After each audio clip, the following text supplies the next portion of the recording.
US किसी country से पीछे होने लगे, वो और मिलिट्री में चाहिए और पैसे छापती है, वर्ल्ड वॉर वन हुई, पैसे पैसे छापती है, जो बनाए जा रहे हैं डेप्ट के अगेंस्ट में। डेप्ट किसको दे रहा है? फेडरल बैंक को। तो बेसिकली अगर ऐसी चीज़ हमारी इंडिया करती है तो हम डाउनफॉल पे चले जाएंगे। जापान जो है वो नेगेटिव जीडीपी पे चलता है। रिस्क आपको 20 से लेकर 27 की उम्र तक, क्योंकि आप पे कोई रिस्पॉन्सिबिलिटी नहीं है, रिस्क बहुत ज़्यादा ले लेना चाहिए।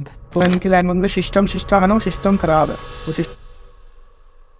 हेलो गाइस, मैं अनुराग। आज हमारे साथ हैं विशेष, और ये रियल एस्टेट साइट को काफ़ी अच्छे तरीके से जानते हैं। आज हम बात करेंगे रियल एस्टेट के बारे में। आजकल के इन्फ्लुएंसर्स काफ़ी सारी गलत इन्फॉर्मेशन पास ऑन कर रहे हैं।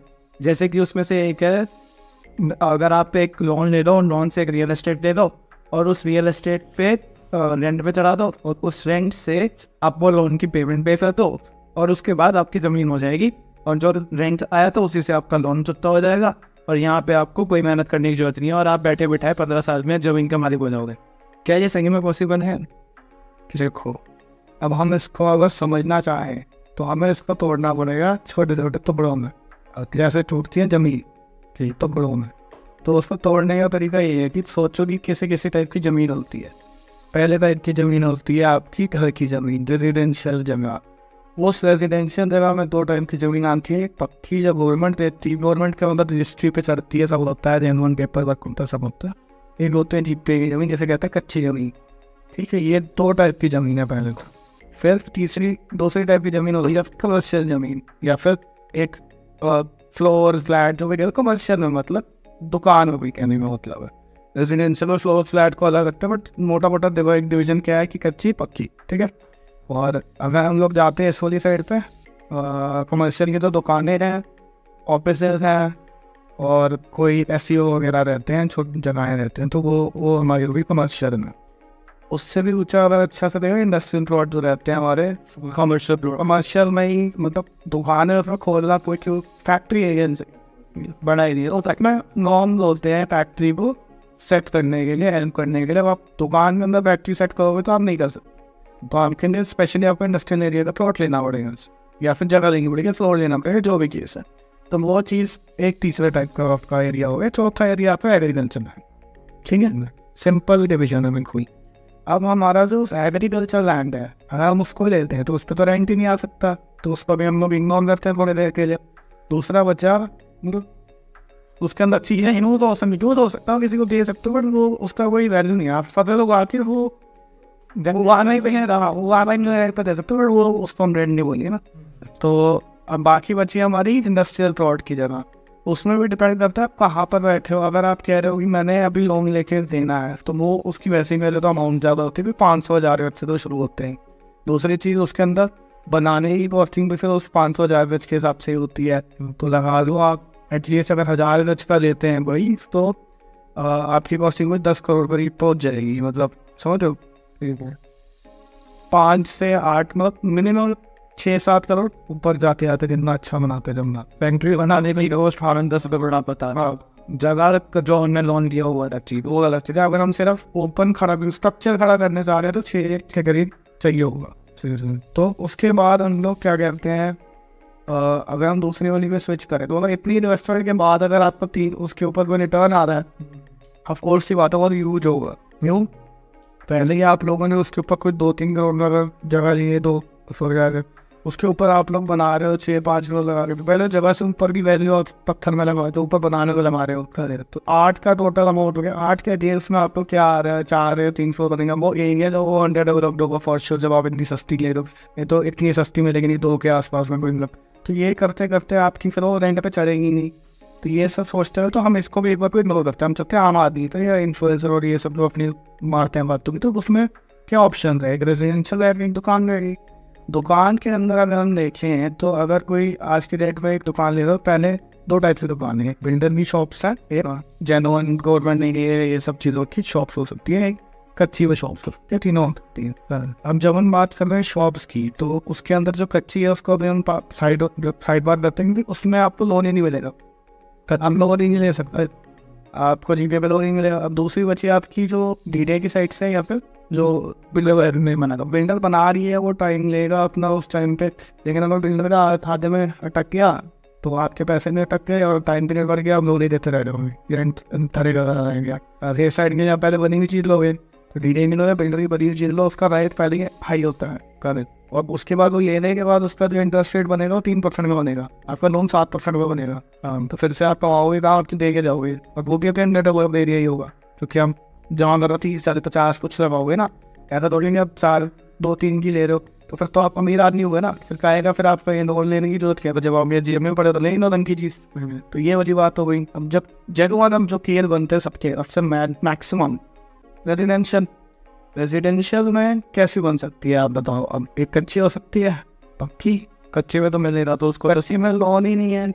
पर देखिए मैं ये कहते हैं पक्की में हमने एक ज़मीन ले ली जिस पे मैंने 4 फ्लोर बना दिए, मान लो 100 गज की ज़मीन थी, पक्की कॉलोनी कोई एक छोटी मोटी कॉलोनी ले लेते हैं, बस थोड़ी अच्छी है, जैसे द्वारका साइड, हाँ ना 100 गज में कोई ज़मीन थी, उसकी जो अमाउंट वैल्यू बनेगा वो आज की डेट में कम से कम 5 का बनेगा। ठीक है, इतना दिल्ली के भाई एक एरिया की बात कर रहा हूँ, 5 फुट की मान लो ज़मीन ही पड़ जाएगी। तो और अगर हम आउटस्कर्ट्स में जाते हैं तो अगेन वो कहीं 50, 60, 70 से नीचे कोई ज़मीन नहीं है 100 की, इससे नीचे कोई जगह बहुत ही रेयर केस में मिलेगी, वो फिर उस जितना नहीं डालोगे उतना अच्छा मिलेगा, वही बात है। 60, 70 से नीचे ज़मीन नहीं। हाँ, तो ज़मीन के ऊपर आप कितना बिल्डअप एरिया कर लो वो चीज़ उसके अलग कॉस्टिंग है, तो ज़मीन से ज़्यादा कॉस्टिंग उसकी आ जाएगी। एक 100 को बनाने हुए आपका कम से कम 20 लाख रुपये पर फ्लोर लगेगा आपका एटलीस्ट, पार्किंग अलग, पार्किंग में 20 लाख, हाँ वही बराबर ले एग्जाम है। ठीक है, तो आपको कहीं ना कहीं रेंट हाउस मिलेगा, जब आउटस्कर्ट्स में लोगे तो वो जो रेंट बनेगा वो बनेगा ही 5-6 पर फ्लोर के हिसाब से। तो आपने कहा एक लगाया, मतलब एक बनाने का, एक लेने का, 2 लगाने का आपको 5,000 चौके 20,000, 20 से 25 ले लो, 25 के 30 ले लो, और कितना ले लो 6, 7, 8, 10,000 के हिसाब से ले लो, 40,000 रुपये आपको मोटा मोटा नहीं, और कहाँ 2 पे 40, मतलब इसका अप्रॉक्सीमेट परसेंट तो काफ़ी कम हुआ। ये तो कितना आया 40,000 को अगर हम मल्टीप्लाई करते हैं 12 से, तो ये आया कुछ 5 लाख के आसपास बैठा, 2 करोड़ रुपये 5 लाख, मतलब ये तो 2.5% हुआ। तो मतलब हम साल का 2.5% ही कमा पाएंगे हमारे टोटल अमाउंट का। यहाँ तो लोन तो आराम से, अभी यह मान लो 10% आने का खर्चा लग गया, ऐसा शायद जी लोग कोई सोचेगा कि बनाने में लग गया जी, तो एक काम करके इसको स्विच करते हैं ऐसी जगह पे जो पहले से बनी बनाई ऑलरेडी जगह थी, ठीक बनी बनाएंगे, अब सीधे यहाँ नहीं मिलेगा, अभी प्लॉट के रेट पे बनी बनाई कोई पुरानी खस्ता जगह मिलती है, कभी भी बराबर रेट पर बनी मिलती है, खस्ता जगह मिल जाती है, रेनोवेशन के थोड़े से एक तो वो इग्नोर कर देते हैं, ठीक है इग्नोर इट हो।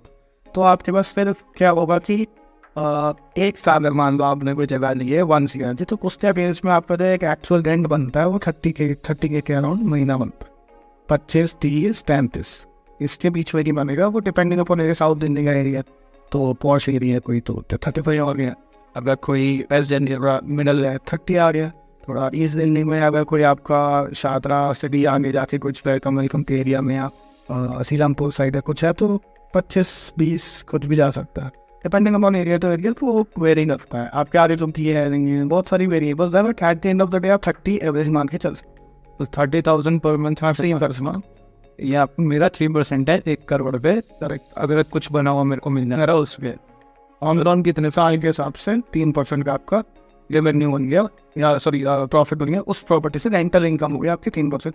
बट आप जब क्या कहते हैं खरीदने उसको जा रहे हो या लोन लेके जा रहे हो, एटलीस्ट होम लोन जो चलेगा अगर आपकी बहुत अच्छी अप्रोचेज है, बहुत जानते हो, तब भी 9% से नीचे आपको कोई नहीं देगा। तो ये DHS FL वाले जो होम लोन्स की कोई सैलरी आती है 4% में, आप लेने जाओगे 4% तो US में मुश्किल, तो ये तो डिफ़िकल्ट काम है, ये नहीं हो सकता। ये दिस इज जस्ट एडवर्टाइजमेंट जो आपको टेम्प्ट करने के लिए कि यार ये जुगाड़ बन सकता है, इसके अगेंस्ट इन्फ्लुएंसर या ये जो भी लोग हैं गुमराह करेंगे, बट वो हमें होना नहीं है, ऑफकोर्स सी बात है। तो मैं तो आप ये कह रहे हो कि ऊपर से वो 4% दिखाया जाता है, लेकिन जब हम टर्म्स एंड कंडीशन देखेंगे जो उन्होंने छोटी छोटी अक्षरों में लिखा होता है उसमें बहुत ऐसी चीज़ें रखी होंगी जो उसको 5% ऐड कर, आप उसको कॉल कर देना, जब कॉल करोगे तो सामने से एक बड़ी क्यारी से लड़की घोषित करेंगे आज, उसको वो क्यारी से लड़की आपको समझाएगी बुझाएगी, एंड में वो घूम करके जब वो समझा देगी तो आपको ये समझा देगा ये तो 9%, ये 4 तो ऐसे था वैसे था, शुरू में 4 था ये तो 9% का टोटल बता रहा है घूम फिर के। जैसे अगर मैं अपने कोलैटरल्स दे दूंगा इतने अमाउंट के, मेरा लोन इतने का होगा, तो टोटल अमाउंट का 4%, ये कुछ जुगाड़बाजी का आंसर है, एडवर्टाइजमेंट में भी अब वो डलते हैं, केसेस हो जाते हैं 4% तो तेजी से 8-9-7 की एडवर्टाइजमेंट डलती है, वो भी 2% के टच आ रहा है 9%। तो मैं तो ये नहीं में हुआ है रीच आउट करने का, अमाउंट अच्छा हो, कोलेटरल्स हो, पीछे बैक हो, आपका सिविल स्कोर अच्छा है, तब जाके आपको ये मिलेगा, एल्स वो भी नहीं मिलता। लो लेना very difficult for a middle class today. तो भाई देख लो 9% के बाद भी आप 3% ही कमा पाओगे, तो इन्फ्लुएंसर की सुनना कुछ। लेकिन मेरा एक क्वेश्चन है, जो एक बंदा है वो यूएस का है और उसने कुछ 1680 कर खड़े करे हैं और वो यही कहता है कि मैंने सिर्फ लोन लिया था और रेंट से इनकम कमाई थी और ये हुआ था। ये बात होगी कुछ 1960s के आसपास की। एंड 1960s तो बहुत ही पुराना टाइम है, वर्क में रहता हूँ। अगर 1980s तक किसी ने इंडिया में भी एक एवरेज इनकम, एक गवर्नमेंट जॉब, एक नॉर्मल इनकम भी करते हुए बस प्रॉपर्टी में डाल दिया, एक सिटी में, सूरत में, दिल्ली में, मुंबई में, कहीं भी अंडर द एरिया, तो उस टाइम पे झाड़ जंगल थे। अब वो जो एरिया था वो पुराना रेलवे स्टेशन के आसपास बसा हुआ होता था। आज तो पूरा एरिया जो हमारा जनरल आज के नेट में जिसमें गए थे, जिसको कहते हैं बहुत ही न्यू एरिया है, बहुत ही अच्छा बनाई स्काई स्केपर जी, वो एरिया सारा जंगल था। उस पॉइंट ऑफ टाइम पे गुड़गांव जंगल था, नोएडा जंगल था, कोई बंदा पूछता भी नहीं था, फ्री में मिलती थी जमीनें, वो दान हो जाती थी। मेरे सामने की बात है, एक अंकल जी थे, उन्होंने अपना दान दे दी थी जमीन किसी और को, और वो आज भी वो उसी ज़मीन में बैठे हैं और वो नहीं दे रहे वो ऑप्शन को, क्योंकि रूल्स होते हैं कि भाई एक तो लिमिट ऑफ टाइम तक आगे 10 साल तक वहाँ मतलब इन पर क्या कहते हैं कंट्रोल नहीं है जेन्युइन पार्टी का, एंड उस पर कोई लीगल एक्शन नहीं है, कोई कंट्रोल नहीं है, कोई एग्रीमेंट नहीं है, कोई ट्रांजैक्शन नहीं है अमाउंट के। तो at the end of the day अगर कोई खाली एरिया है जिस पे कब्जा है, अनटिल एंड अनलेस गवर्नमेंट उस पर चेंजेस करने के पूरे पावर है उनके पास, बट कोर्ट के बाद भी पूरे पावर चेंजेस करने के वो खुद भी चाहे। फॉर एग्जाम्पल आज स्टेट में वक्फ बोर्ड चल रहा है, मुस्लिम एरिया, वो सुप्रीम कोर्ट, हाई कोर्ट, सबकी ज़मीन उनकी है उनके हिसाब से। तो लेकिन आज स्टेट में if they state that this is unconstitutional की वजह है, तो वो हटना पड़ेगा, उसका कोई ऑप्शन नहीं है। But I tell this was the law कि 10 साल अगर कोई बंदा वहाँ पे अपना सारा काम कर रहा है, रह रहा है, कर रहा है, सब कुछ हो रहा है, तो एंड उस पर कुछ भी क्वेश्चन या क्वेरीज नहीं है, एक भी सिंगल, तो देन इट मेक सेंस कि उसका ही जमीन होगी, तो ये मान के चल देते हैं। So for example someone's granddad left over a place and वो डेड हो गए, उनके पड़ोसी टेक इट ओवर, और उनके आगे कोई भी नहीं था, दुनिया में कोई आगे था ही नहीं उस जमीन को पूछने के लिए, पड़ोसी ने ले ली। अब वो एक्सपेंशन कर गए, कब्जा में रखे, बना दिया, कर रह रहे हैं, 10-20 साल हो गए, कोई पूछने वाला आज भी नहीं है, तब भी नहीं था, तो वो पेपर वर्क अपना क्रिएट कर क्या हमारा लॉस्ट हो गया या फिर हम लोग होना, अब वो क्रिएट कर सकते हैं क्योंकि कोई क्वेरीज नहीं है किसी के लिए, कोई किसी ग्रैंड सन नहीं है, कुछ नहीं है, तो क्रिएट हो सकता है। ऐसे करके बहुत सारे लैंड है, ऐसे वक्त ने बहुत सारे लैंड ले रखे हैं, वो हमारी गवर्नमेंट करी रही है, उससे दवाई ठीक हो जाए, वो भी टाइम की बात ठीक है। तो जो ये यूएस में 1980s 2000 का टाइम हुआ था, मैं आपको आंसर देता हूँ। 1980s वाला जो टाइम था वो तो गोल्डन पीरियड था यूएस का, तो अमेरिकन ड्रीम जिसे कहते हैं, तो जो बंदा तो अमेरिकन ड्रीम जी के गया है, मैं आपको बताऊं 2008 से पहले तक भी अमेरिकन ड्रीम ही था। 2008 के जो बबल हुआ था, प्रॉपर्टी बटल, लेमन क्रैश, जो लेमन वाला क्रैश हुआ था, एंड प्रॉपर्टी बटल .com बबल, ये सब जो हुआ था, उससे पहले US was a very लिक्रेटिव market. वो कैसे था, अब इन लोगों ने 1970s 80s में इनके जो एक नेता थे, उन्होंने हटा दिया था, गोल्ड की बैकिंग होती थी पहले करेंसी पे, dollar was backed by gold और dollar was backing other currencies. Friends से पैसा निकलता था गोल्ड के अगेंस्ट में, उस डॉलर के अगेंस्ट में लोग छापते थे, बाकी बात डिसाइड थे कि भाई ये हमारा डॉलर अगेंस्ट, हमने इतना डॉलर अपने पास रखे तो हम इतना नोट छाप सकते हैं अपनी करेंसी का। उनके डॉलर की वैल्यू हाई होती थी और दूसरी करेंसी लो होती थी। Pounds was having so much reserve of dollar की वो मतलब यूरोप के पास इतना डॉलर था कि वो कंट्रोल कर पा रहे, तो ये करेंसी हायर चली गई। जिसका रिसोर्स है सऊदी अरेबिया का रिसोर्स था, उन्होंने उसको पेट्रोल को ही अगेंस्ट डॉलर किया, तो उनका भी करेंसी आज ही राइट रेज करती है। ऐसे कुछ चीज़ें हैं जो करेंसी मैनिपुलेशन नहीं होती। बट यूएस का क्या केस था कि उन्होंने एक पॉइंट आने के बाद जब उनकी और नेवर भी जरूरत थी, उनको और ग्रो करना था, लेकिन पैसे गोल्ड नहीं था बैक करने के लिए, उतना पैसा डालने के लिए, तो वो जेन्युइन केस था कि इनके पास पैसे नहीं है और इनको खान करवाना है, तो उसके लिए इन्होंने क्या किया कि इन्होंने बैकिंग हटा दी गोल्ड की। तो अब मेरा मैं कितना मर्जी डॉलर छापूँ, मेरी मर्जी, मैं तो मर्जी से डॉलर छापूंगा, करोड़ों छाप दूंगा। मैं अपनी कंट्री को मतलब एक बैंक बना दिया फेडरल बैंक नाम पे, उसके 500 करोड़ है, वो दुनिया के सबसे वो दुनिया को ओन करते हैं एक तरीके से। ठीक है। और एक अमेरिका है, उसका क्या कहते हैं गवर्नमेंट हो गई। अब जो गवर्नमेंट है वो डेप्ट लेती है फेडरल बैंक से, और फेडरल बैंक पैसे ट्रांसफर करते हैं, तो डेप्ट का एक कॉन्ट्रैक्ट बन जाता है और उससे गर्लफ्रेंड को पैसे मिल जाते हैं, तो वो डॉलर आ गए मार्केट में। अब वो इन्फ्लेशन हो गई, जितने डॉलर है मार्केट में लाते जाएंगे एक्स्ट्रा, वो इन्फ्लेशन है। पहले डेप्ट चलता था पॉइंट ऑफ टोटल जो इनके पास एसेट्स हैं, वो एसेट्स तो कब के क्रॉस हो गए, अब जीडीपी उस पर चलता है। जब जीडीपी भी क्रॉस हो जाती है तो नेगेटिव ईएमआई आ जाती है कि आपके पैसे क्रॉस कर गए। एक बात बताओ, ये डेप्ट का केस तो चलो ठीक है कि अगर मैं कंट्री हूँ, मैं इंडिया हूँ और आप यूएस हो, तो मैं इंडिया जो है यूआर डेप्ट ले रहा है तो वो डेप्ट बनता है। बट बैंक तो मेरी ही कंट्री में है, तो मैं उससे क्या डेप्ट है, वो बैंक से सिस्टम थोड़ा सा ना ये ब्रोक है। ये पुराने टाइम पे ही मैं बोल रहा हूँ उनका प्रेजेंट नहीं, बट उन्होंने चेंज कर दिया था ये रूल, और उन्होंने ये इसलिए किया था ताकि वो और अपनी प्रोग्रेस ला सकें अपनी कंट्री में। बट जब ये पैकिंग हट जाती है तो ये हमारे मेडिकल टाइम से हिस्ट्री रिपीट होती आ रही है कि पहले गोल्ड से, किसी मेटल से या किसी अच्छी चीज़ जो एसेट है उससे बैक्ड होती है हमारी करेंसी। मैं ही पर नहीं ऐसे थे कि भाई मैं तेरे को ग्रेन्स दे के जा रहा हूँ, तो मेरे को एक बैंक नोट दे दे इससे ग्रेन्स में कि 100 रुपये का या किसी चीज़ का बैंक नोट है। उस बैंक नोट को ले जाना इधर उधर ईजी था, ट्रांसफर दूसरे आदमी को देना भी ईजी था। जिसके पास बैंक नोट, वो अंदर जाके अपना उसके अगेंस्ट में जो चाहिए वो ले सकता है, ऐसी चीज़ होती। तो बैक्ड होता था पहले, तो ये बार्टर सिस्टम ऐसे चलता था पहले। तभी तूने मेरे को दाल दी, मैंने तेरे को चावल दिया, मैं बीच में बैंक आया, तूने दाल भी तो दी थी, मैंने चावल तो देते, दोनों ने बैंक नोट ले लिए। अब जब हम दोनों को एक्सचेंज हम बैंक से एक्सचेंज कर लेते हैं चीज़ें, ये दुकान की तरह हो गया, दुकान की तरह हो गया। जब तो उसकी गारंटी हो गई, मेरे अगेन मैं एक तरह तेरे को साथ दे रहा हूँ, मेरे पे पड़ा है बोर्ड वोर्ड इसके अगेंस्ट में, तो अगर चावल पकड़ ये तो मतलब मेरे पास गिरवी रखता हूँ, मैं ये तुझे देता हूँ, ऐसे चलता था। फिर उसके बाद क्या कहते हैं, लोगों ने गोल्ड ही जमा करा था इसके लिए, तो गोल्ड अपने जमा करते थे, गोल्ड में ट्रेनिंग होती नहीं, तो गोल्ड ही जमा कर देते थे फिर बैंक में जाकर। तो तू मेरा गोल्ड रख ले, तू मेरे को बैंक नोट देते, गोल्ड ले जाना रखना मुश्किल है, चोरी मिल जाता है। तो फिर बैंक नोट ही चलने लग गए। ऐसे ही गवर्नमेंट का फेडरल बैंक बन गया कि भाई बैंक गोल्ड के बैक है डॉलर करेंसी नोट, जो नोट था बैंक नोट था वो करेंसी नोट बन गए, डॉलर बन गए, ऐसे करके चलता था। भाई लोगों ने हटा दिए बाद में कि भाई हमें नहीं चाहिए ऐसा चीज़, हम तो बैक ही नहीं करेंगे। अब हम मेन करेंसी हम बन गए, यूएस वाले मेन करेंसी बन के कहते हैं हम बैक भी करेंगे, बाकी सब यूएस को बैक ले रहे हैं, और यूएस कहता है मैं किसी से बैक नहीं करता। जैसे ही ये क्या हो गया तो उसको कहते हैं फिएट करेंसी। तो आज की डेट में हम लोग फिएट करेंसी यूज़ कर रहे हैं, ओके, इसे कहते हैं फिएट सिस्टम। तो जैसे फिएट सिस्टम पे आते हैं तो इन्फ्लेशन और ये सब चीज़ें जो हैं ये एक रेशियो पे चलता रहता है कि आपकी ग्रोथ क्या है, इसके बेस में जेन्युइन बैकिंग होती है। आज की डेट में अगर हम सब लोग जाके पैसे निकालने चले जाए यूएस से, तो वो दे नहीं पाएगा, कोई भी बैंक हमें नहीं दे पाएगा पैसे, तो वो चीज़ पूरी उधर फेल हो जाएगा सिस्टम, और हम लोग कोलैप्स पे आ जाएंगे सब, पूरा इकॉनमी कोलैप्स। तो ये विश्वास तो चलता है कि कहीं ना कहीं तो कुछ पड़ा है, बड़े बड़ा समझेंगे कुछ पड़ा नहीं चीज़ है, कुछ है जो आ रहा है, कुछ नहीं विश्वास, तो बस एक चीज़ चल रही है, एक सिस्टम चले जा रहे हैं, एक प्रोसेस है जो फोटो करने का, बस ऐसा केस है।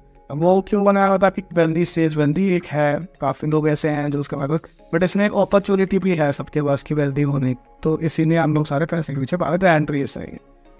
आप आते हैं कि वो 1960 वाला बंदा क्या किया, इससे अगर हम डिराइव करें तो 1960 वाले बंदे ने उस पॉइंट ऑफ टाइम पे जब ये हटा फिएट सिस्टम, तो उन लोगों ने अपना क्या कहते हैं पैसे जो हैं जब बोर्ड से बैक नहीं है, तो अब वो फ्री फ्लो में है, कितने भी छप सकते हैं। तो जैसे ही यूएस किसी कंट्री से पीछे होने लगे, वो और मिलिट्री में चाहिए और पैसे छापती है, वर्ल्ड वॉर 1 हुई पैसे छापती है, वर्ल्ड वॉर 2 हुई और पैसे छापती है, चीज़ें बनाए जा रहे हैं डेप्ट के अगेंस्ट में।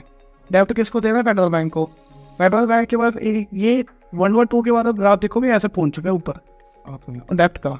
अब वो डेप्ट को कैसे जस्टिफाई करें दुनिया में कि मेरे पास इतना डेप्ट है, सबसे ज़्यादा डेप्ट यूएस के पास आदमी कैसे जस्टिफाई करेंगे कि जीडीपी के अगेंस्ट में मेरे पास है डेप्ट, तो ऐसे चलता है। तो जब ये चीज़ होती है ना, तो उस जब वो मनी निकालते हो इन्फ्लेशन होती है, जब इन्फ्लेशन करते हैं तो हमें इंटरेस्ट रेट गिराना पड़ता है। तो ये ऐसे लीवर है, उसके अंदर ऐसे हम आगे करते हैं तो इंटरेस्ट रेट बढ़ता है, ऐसे भी चीज़ होती है इंटरेस्ट रेट गिरता है, ये फेडरल बैंक का काम है। तो जब उसको इंटरेस्ट बढ़ाना हो तो वो ऐसे करके पैसे रोक देगा, आपके इन्फ्लेशन पैसे छापने रोक देगा। अभी छापने रोक दिए, इंटरेस्ट रेट हवा में चले जाएंगे, चला दी प्रेस चला दी, पैसे छप रहे हैं, तो भैया नंबर क्या नंबर टाइप कर दिया, कंप्यूटर में नंबर आगे बढ़े हुए भाई। जब नंबर बढ़ गए तो उसके अगेंस्ट में जब सप्लाई बढ़ गई नोटों की, जितना सबके पास नोट आ गए तो इंटरेस्ट रेट गिर गया।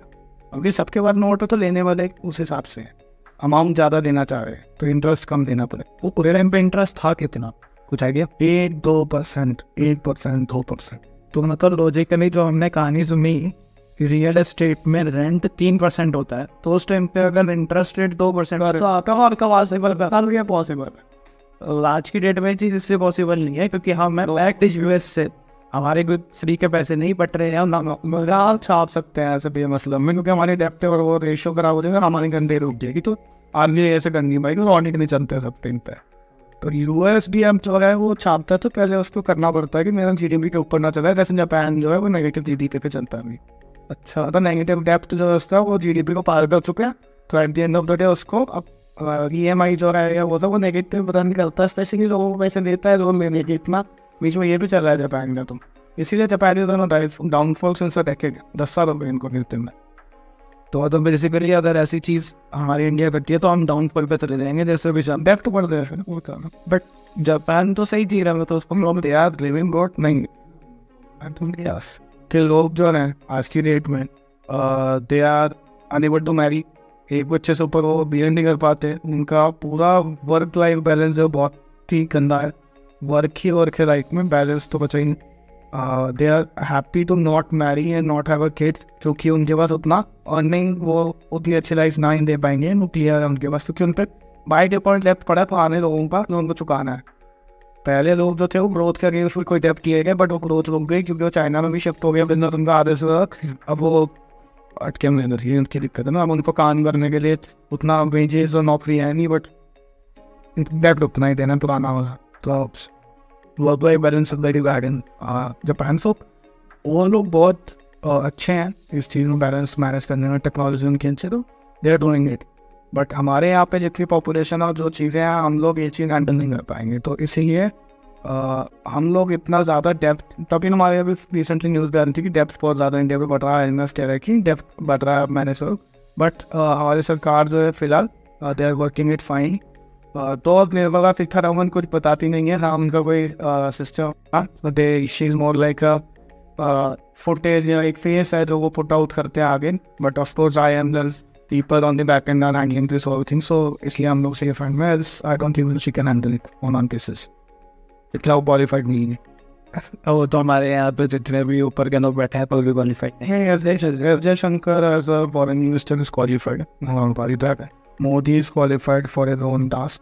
पीएम कहाँ, और जो चाय बेचता था ना, अरे चाय बेचता तो उसका डिग्री है ना, तो उसका डिग्री है, डिग्री को तो फेक है। बस ऐसे सुनना सुनने में आ रहा है, उसको वो कर लो तो फेक है, नहीं तो उसका तो भाई उस काम में बात करोगे ना आप लोग कि नहीं फीस दे। अब बचा ऊपर क्या कहते हैं ट्रांसपोर्ट मिनिस्ट्री वाले जहाँ नितिन गडकरी क्वालिफाइड, हाँ मैं अच्छे तो क्वालिफाइड है, ठीक है। तो अभी अगर जैसे हम बात करें कि इंडिया ये सारी चीज़ें तो नहीं कर सकता, अभी खुद का भी ऐसा छाप लियो ये सब चीज़ें हो गई, तो हम अभी डाउनफॉल में तो नहीं जा सकते। लेकिन अगर मैं जापान की बात करूँ, जापान में आपने कहा कि वो वर्क जो है उनको ज़्यादा करना पड़ रहा है ताकि वो अपने नेगेटिव टिप को ओवरकम कर सकें। वो टेप उन्होंने कहीं से लिया, मतलब यूएस से उन्होंने टेप लिया, तो वो यूएस को वापस करना पड़ेगा उन्हें। करेक्ट, ये केस है। करेक्ट। ऐसे ही तो टेप क्रैप चाइना का बार में सुनते हैं डेप्टा, तो क्या है श्रीलंका का दिया पैसा अपनी लेबर लगा देते हैं और कहते हैं कि ये उनके वहाँ में काम तो बनता नहीं है, उनकी लेबर करके कर रही है, पैसे उनके आए लगे खुद ही चले गए। अब जो डेप्ट है वो सिर्फ सामान का है, वो सामान का पैसा दे नहीं सकते Sri Lanka and everyone. So what they do इसकी अमन डोटा बोर्ड यही है। तो ये सब चीज़ें डेप्ट है। तो एक बात बताओ, इंडिया तो ऐसे डाउन स्टेज में जा सकता है, रीजन भी पिछले 70 साल में जितना पैसा टेप में लिया गया था कांग्रेस से, सुनने में आ रहा है पिछले 8 साल में उससे 2 गुना ज़्यादा नहीं लिया इन्होंने। उसमें थोड़ा सा डिफरेंट ये है कि कांग्रेस के टाइम पे जो ग्रोथ स्टोरी थी वो थोड़ी बहुत कम थी, अभी ग्रोथ स्टोरी डिफरेंट है। तो वही पॉइंट है कि जीडीपी के अगेंस्ट में हम लोग डेप्ट ले सकते। तो अभी भी जीडीपी का कुछ अच्छा अमाउंट हमारा डेप्ट बन चुका है, बट उसमें कई डेप्ट हैं जो क्योंकि हमारी कंट्री ग्रोथ पे है, प्लस हमारी कंट्री में एक वो है विजन है, लोगों पे भी लोगों ने विश्वास पे चलता है, थिंग्स विश्वास तो ट्रस्ट पे चलता है। तो जापान जैसी कंट्री हो गई, रशिया हो गए, यूएस हो गया, तो ये यहाँ पे आके इन्वेस्ट करते हैं, डेप्ट भी देते हैं, लोन देते हैं, साथ टाइम में होता है लोन आता ले लो आप, इतनी इक्विटी ले लो, ये कर दो। तो यहाँ भी एक कंट्री लेवल पे ही चलता है कि आप हमसे इतना डेप्ट ले लो। फॉर एग्जाम्पल जापान ने पूरे ट्रेन बनाने के लिए डेप्ट दिया, अब वो डेप्ट 2 या 1% पे था, तो वो उसको 0%, वो कौन उसको केयर करेगा, इतना बहुत बड़ा अमाउंट बट 0% पे। तो इट्स अ फ्रेंडली नेचर वाली चीज़ हो गई ये चीज़। हम तो ऐसे बहुत डेप्ट बांटते 0% पे, मान ली इसको पैसे बांट दिए थे, ऐसी कई चीज़ें होती हैं जो ये लोग आपस में रिलेशनशिप के लिए रखते हैं, तो वो भी डेप्ट में काउंट होता है। तो at the end of the day 2 type के डेप्ट भी होते हैं, एक जो जेन्युइन हम लोग ने वर्ल्ड बैंक और हर जगह से लिए होते हैं, और एक जो ये वाले डेप्ट होते हैं। तो इनको टोटल करोगे तो अभी वर्ल्ड बैंक और वो वाले डेप्ट जो रिस्की डेप्ट है, शॉर्ट टर्म डेप्ट जिसे कहते हैं, वो हमारा कम है, लॉन्ग टर्म वाला अच्छा वो बड़ा है हमारा। तो long term debts are not scary debts, हमें उससे डरना नहीं चाहिए, वो लेना इज़ नॉट बैड, क्योंकि 10 साल 20 साल के डेप्ट है जिसकी इक्विटी वो कम है, इंटरेस्ट फिक्स है, फ्यूचर में ग्रोथ हो रही है, तो उनका सेम डेप्ट्स वो लेने चाहिए, उसकी मैंने ग्रोथ नहीं हो पाएगी, दिक्कत ही है। So anyway moving back to वो वाली चीज़ की, वो उस टाइम पे कैसे वो इतने सारे रन बना पाया, वो चीज़ यही थी, मतलब at the end of the point ये कि इतना कम इंटरेस्ट था, 1 आधा 1.5, और 2008 में क्या हुआ, एकदम से सबने अपने पैसे निकालने शुरू किए, डर गए, ये हो गया वो हो गया, बैंकों में पैसे नहीं थे दे देंगे, नहीं वही वाली बात आ गई। अब जैसे ही वो चीज़ हुई, तो ये जो बंदे थे इसमें से कुकर्स, कोई बहुत ही मेयर कबाड़ी वाले, गार्बेज पिकर्स, मेयर स्टूडेंट्स, कोई भी लोन उठा पाया था, they were not checking it out कि कैसा है, ये भी C क्लास लोन होते हैं, C क्लास को भी लोन्स मिल रहे थे 1-2% पे दबा के। तो कोई अगर बहुत ही अजीब से काम हुआ करके कम पेमेंट वाले काम, मैकडॉनल्ड्स में ये वो, उनको भी लोन मिल रहे। बहुत लोगों ने 3-4 घर लेंगे, 2008 में जब उसको वापसी लेने की बारी आई, जब इंटरेस्ट रेट हाई चले गए, क्योंकि वो वेरिएबल है, 1% कहा थे 10 साल 1% पर उतने में जिसने बना लिया, बेच दिया, कर दिया इंसान थी। जो वहाँ 2008 के एकदम से क्राइसिस आया, तो लोग जा गए भाई यार यहाँ तो गड़बड़ है, इससे इतना सारा लोन बट गया, इसका वो वापसी कैसे आ गया, तो इन लोगों को बट गया जो लोग वापसी नहीं दे सकते। तो वो एकदम से जब सब जा भी रिट्रीवर होने शुरू हुए, तो वहाँ पे बैंक के पास ज़मीनें हो गई, क्योंकि लोन कोई दे नहीं पाया, उसके अगेंस्ट से लोगों ने ज़मीनें एलोकेट कर दी, सॉरी तो बैंकों ने ज़मीनें ले ली, एंड लोग पैसे नहीं पाए, उन्होंने फिर छोड़ा, और वो फिर जो देती इंटरेस्ट वो बैंक की, ज़मीन बैंक की, पर अब वो ज़मीन लेके भी क्या करें, वो जो ज़मीन 1 करोड़ पहुँच गई होगी फॉर एग्जाम्पल, वो बहुत सी 30-20 अपने ओरिजिनल प्राइस का आगे रखेगा, क्योंकि उनमें बायर ही नहीं था मार्केट ऑन, सो दिया वाला जगह बारे में इसका जेन्युइन पैसे थे ही नहीं, और उस टाइम पे जिसका जेन्युइन कैसे होगी, विच already gated churning is getting more risk because of सस्ते में उसको अच्छी चीज़ें मिल गई, सेम रेट में मिल गई, रेट बढ़ने के बाद भी सेम रेट में मिल। अच्छा एक चीज़ आपने ये बोली थी कि जब हम अगर वो एक घर ऐसे खरीदने जाएं और जो बेहतर वो पूरा ना बना पाए, उसके पास वैसे कम पड़ जाए, कुछ हो जाए, तो इस केस में क्या होता है? इस केस में मतलब इंडिया के हिसाब से होता है, हाँ इंडिया के हिसाब से देखो, इस केस में बाहर जो होता है वो इंश्योरेंस कंपनीज होती हैं, they make an insurance for you and you pay that insurance कि हम लोग ये ट्रांजैक्शन क्रिएट कर रहे हैं, give this property and everything, there are paper to be done and then insurance if anything happens या कोई भी दिक्कत आती है उस पूरे प्रोसीजर में, उस ट्रांसफ़र में, हमने पैसे नहीं लिए हैं, उस बंदे ने नहीं बेचा, जो भी केस इंश्योरेंस को जो हम पैसे देते हैं वो आगे दे करती हैं, फिर उस पूरे मैटर को रिजॉर्ट करती है, जब रिजॉर्ट कर रहे तो उनके पैसे बच के, नहीं तो पेमेंट करके पैसे जैसे भी कर रहे हो रिजॉर्ट करेंगे, तो ऐसे होता है वहाँ पे। तो ऐसे वो बहुत सारे केसेस में से बहुत रेयर केसेस होते थे, ज़्यादा फंसते हैं, ज़्यादातर लोग पैसे की नीड होते हैं, वो जेन्युइन होते हैं ज़्यादातर बायर एंड सेलर्स, बट कई केसेस बहुत सारी केसेस नकली में होते हैं, तो वो चीज़ से इंश्योरेंस हो जाती है बाहर। इंडिया में ऐसा कोई सिस्टम नहीं है, इंडिया में चलता है विश्वास करिए, डीलर है बैठा है, इन्हें हम लोग दोस्त पीपल जो जा रहे हैं, इन दोस्त पीपल जो आ रहे हैं, अब इसमें जो रिस्क है वो सब जाने वाले का तो कोई रिस्क है नहीं, तो बेच के जा रहा है उसको तो पैसे लेने हैं, अच्छा तब चीज़ देंगे तब वो फाइंड करेंगे, लेने वाले को रिस्क है, लेने वाला जो है वो तब पैसे कितने दे शुरू में, बाद में कितने दे, बीच में कितने दे, एंड में कितने दे, ये सारी दिक्कतें हैं। तो ऐसे ही बिल्डर की भी चीज़ें हैं, बिल्डर में वो आपको 2 टाइप की चीज़ें कहेगा कि आप मेरे को पूरी पेमेंट कर दो और आप ले लो चीज़, और दूसरी चीज़ है कि आप थोड़ी थोड़ी पेमेंट कर दो और मैं आपको एक पॉइंट ऑफ टाइम के बाद आपको पूरा कंप्लीट कर दूंगा। तो ये दोनों केसेस में क्या होता है ना, if I talk about general case जहाँ पे आप 3 महीने का टाइम देते हो, प्लॉट लेते जो भी है 3 महीने के टाइम में बंदा फरार हो गया तो आप उसको ढूंढते रहो, ये सब मुश्किल आता है। ये चीज़ें वहाँ पे मैरिज थी यूएस वगैरह में इंश्योरेंस के थ्रू, हमारे यहाँ नहीं है। ठीक है, तो हमें यहाँ पे हेल्थ यूनिवर्सिटी सर्विसेज की और जो भी अपने हमारे पुलिस हो गई है, जो भी हमारे लीगल वेज है उसके थ्रू हमें जाना पड़ता है, वो हेल्प नहीं कर पाते क्योंकि इसमें हमारे भी काफ़ी ब्लैक एंड वाइट मनी सब चलता है, वो सब हम वो उतना हेल्प नहीं कर पाते। Against this crime is there of course, paper work is not original, ये होता है एक ही बंदा 4 लोगों को बेच जाए बच्ची है तो ये सब होता है।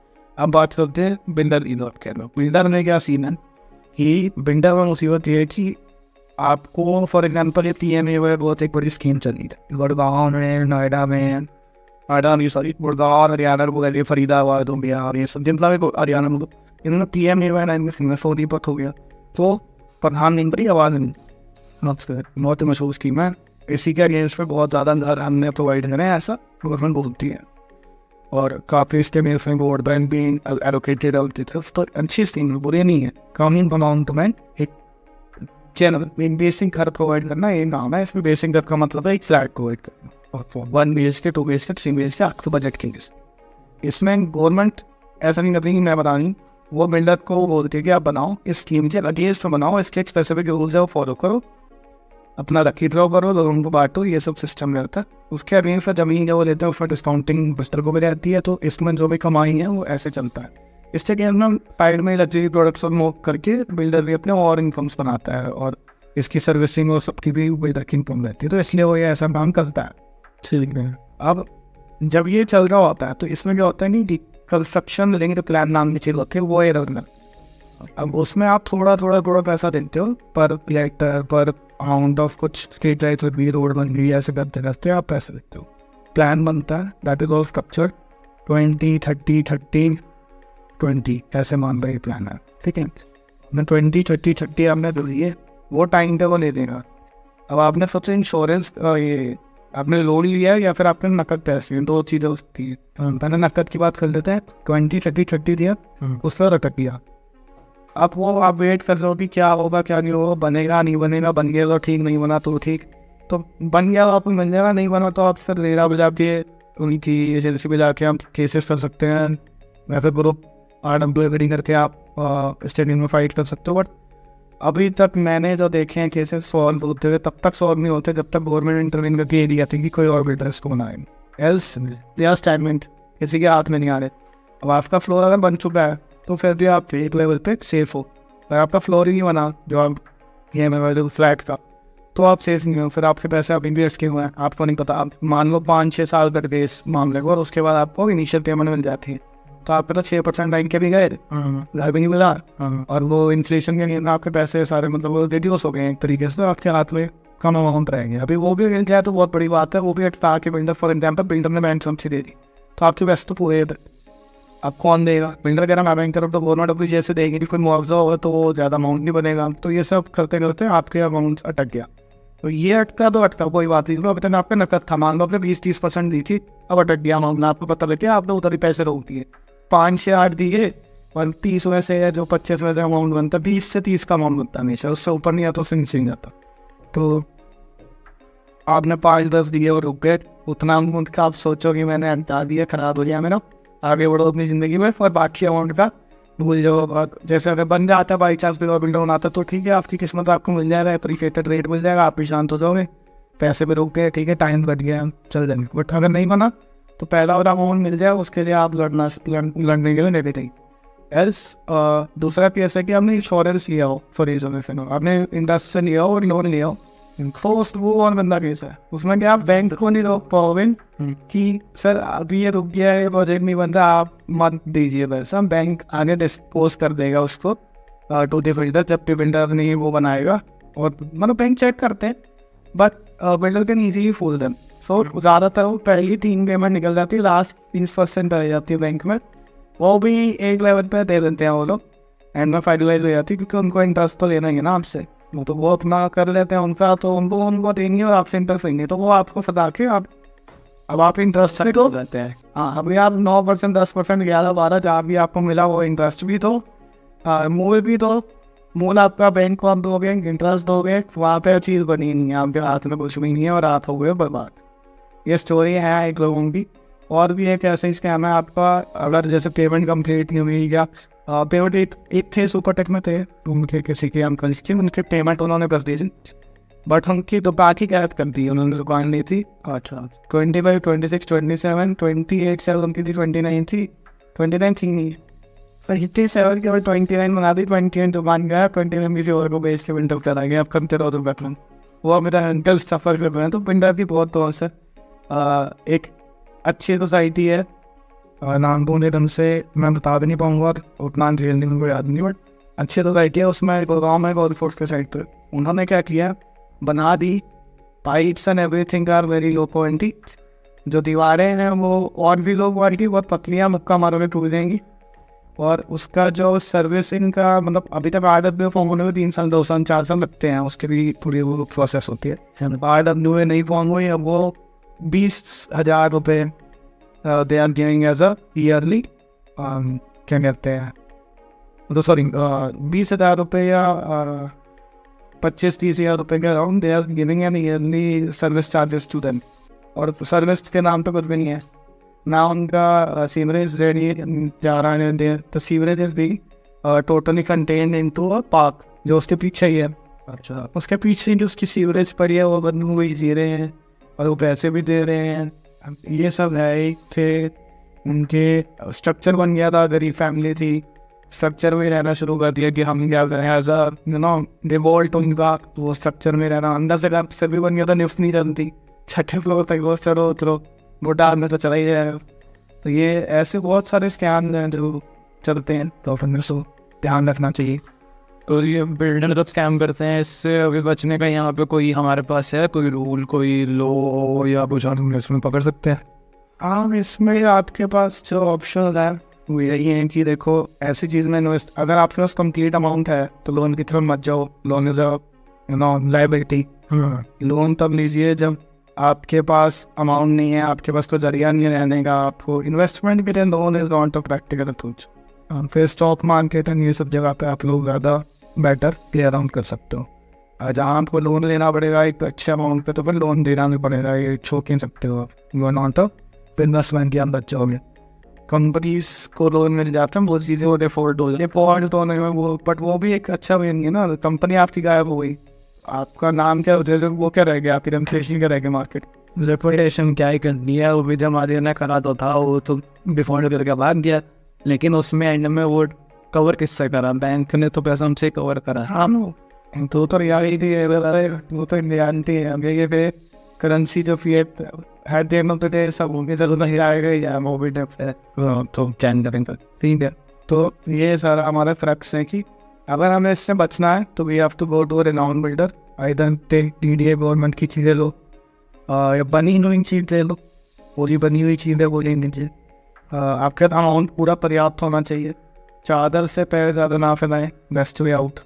बुढ़े जो हमारे बुजुर्ग कह के गए हैं, बूढ़े लोग, कि भाई ज़मीन देखो, अगर इन्वेस्टमेंट करनी है, दुकान वगैरह है तो फिर यूज़ करो, फिर अपने ही उसके लिए देखो पहले कि तुम मेरे ही उसके लायक है तो मैं किसी और को रेट पे देता हूँ।